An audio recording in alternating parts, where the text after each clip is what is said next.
In recent months, it's been a wild ride being a Sonic fan.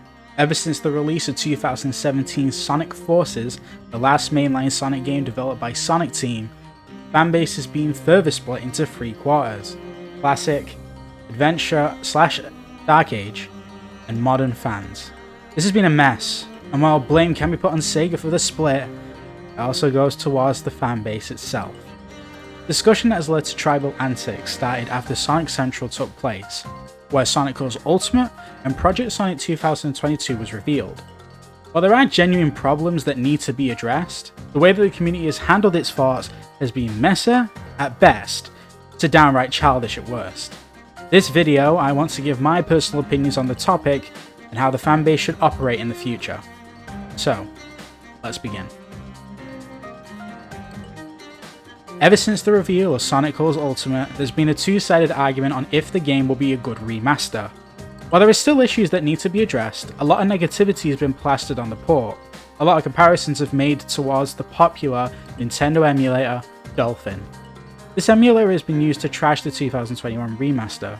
However, there's a very unfair comparison. A lot of these comparisons use mods and hacks that aren't easily toggled on and off, unless you search it up yourself. The problem with emulator comparisons is that no matter what the company does, they'll be outdone by an emulator. When a remaster releases, it's done. Rarely does a developer keep updating the game. It's impossible due to deadlines and being needed somewhere else for another project. While emulators are endlessly updated and modded so that no matter what you do, an emulator is extremely hard to outpace. That's what makes it incredibly unfair to compare to a product to an emulator. And this black and white mentality has made discussion of Sonic Colors Ultimate very toxic. Now, I'm not saying that emulators are bad.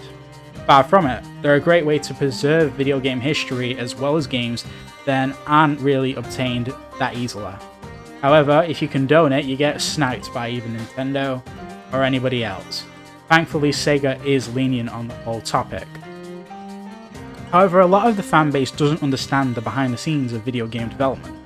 Blind Squirrel, the studio behind the remaster, said that not only did it remote work due to the COVID-19 pandemic affect development, but due to the original code of Sonic Colors having Nintendo exclusive code in it, they couldn't just port the game to modern engines and platforms lickety-split. Reworking was required, and issues will arise from that. That's why new, odd issues that were never seen in the Colors on Wii version are here. However, they've most likely been fixed, or will be in a day one patch later down the line. However, they do deserve criticism, and I don't believe toxic positive fans should stop interrupting these discussions. They need to know what needs to be improved. So stopping that isn't helpful. Really, it lessens how good of a product you get. But people really need to calm down and understand that game development isn't easy, and the constant unhelpful criticism isn't helping either. Now, I want to highlight toxic negativity more, since a lot of the videos that have focused on this topic only focus on the toxic positivity side, and I feel like both sides need to be given spotlight, since they're both guilty of a lot of issues and their toxic behaviour in this fanbase.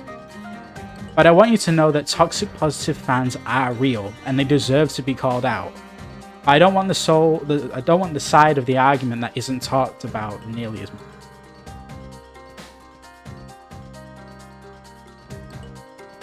When Sonic Forces was released, the main discussion of the game focused on the negatives, what Sonic Team did wrong, and what it should do forward.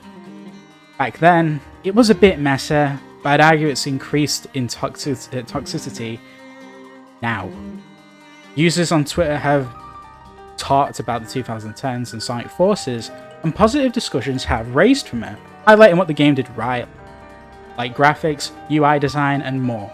There is absolutely no reason to be against this, since, while not meeting expectations, Forces did do some things right. For example, I believe that it did level theming right. It was nice to see new unique areas, while also having a little bit of continuity with Green Hill and Chemical Plant. However, these discussions have been bashed, mainly from 2000s fans, and I find this really upsetting. The game has had the time to be critiqued, so it's only fair for discussions to be brought up on the positives. But the discussion always goes back to, but back then. This has made a tribe of two, which we haven't seen since the classic versus Dark Age fans discussions.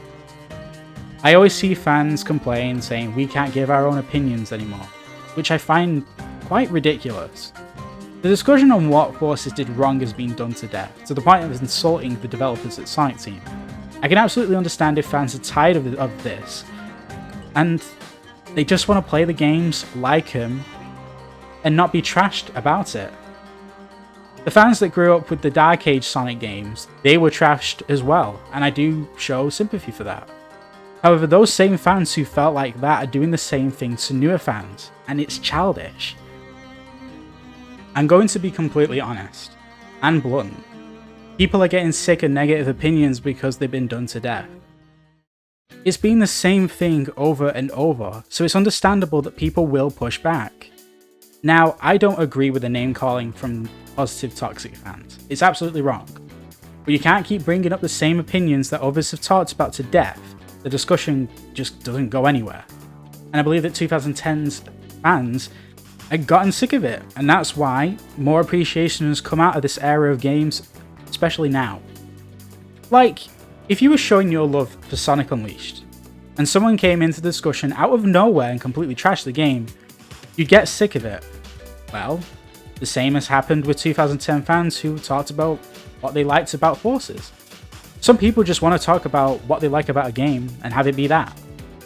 And crashing in and say, well, this game has 100 problems, let me go through them all. Yeah, it's pretty annoying. However, nobody is stopping you from having these discussions. I bet you could find a discussion about Forces, hell. Why not make one? Not to do people. Hurt anyone. What people are getting tired of is crashing into other people's conversations about what they like about a game, and why people believe they're not allowed to like something. And yes, this goes towards each side of the fanbase. Just let people have these discussions. Sonic Team isn't going to think that something like Forces is good enough by listening to those fans, especially this late into the next game's development. You've made your point clear, let people bring a new perspective to the table. Trust me, it's incredibly refreshing. I personally believe the way this fanbase gives out criticism needs to change, and I have an idea on how that should go. Number 1, structure opinion. I see a lot of people give opinions without really going into depth. If you have an issue with something, you should formulate what you're talking about. I suggest that if you want a more relaxed fanbase, we should make our opinions split into positives and negatives. What the game did right, what it needs to improve. It is very helpful. As someone who makes videos and artwork, I take the positives and refine them, and I scrap or redo the negatives while bringing new ideas onto the table. Number 2, communicate to the necessary channels. If you're that passionate about your feedback, try and contact people at Sega so that, if possible, they could send that feedback to Sonic Team. It gives them a good idea on what they need to pay attention to in the future. I'd say the best way to do it is through the social media networks for Sonic the Hedgehog. More specifically, the live streams that are done by the social media team for Sonic around every week. Probably more than that. And number 3, and I'd say the most important aspect, is to be respectful to the developers, teams, and most importantly, to other fans. This toxic attitude needs to just go. If you're going to give criticism, don't insult the developers or the fans of those games, as it makes you look bad and makes people even unwilling to discuss with you. We need to move on from this endless tribal behaviour, it's gone on for far too long. Even if you're displeased with the direction of the franchise, you need to be respectful and not call people names like Junior Rangers or that they have low standards. I know we can do much better. There is a place in this fanbase for everyone, but that needs to include being respectful towards and not beating the same horse. Just need to move on from there. And I know you can. Be respectful, be considerate, and most importantly, be kind. Thank you for watching the video. If you're hearing this, then thank you for hearing me out. It means a lot. If you enjoyed the video, hit the subscribe button, slap the like button, and if you really like my video, hit the bell icon so you get notified when I upload a video. I created a script for this video, which is a first, so I hope my way of speaking has improved. However, apologies if a mistake happened.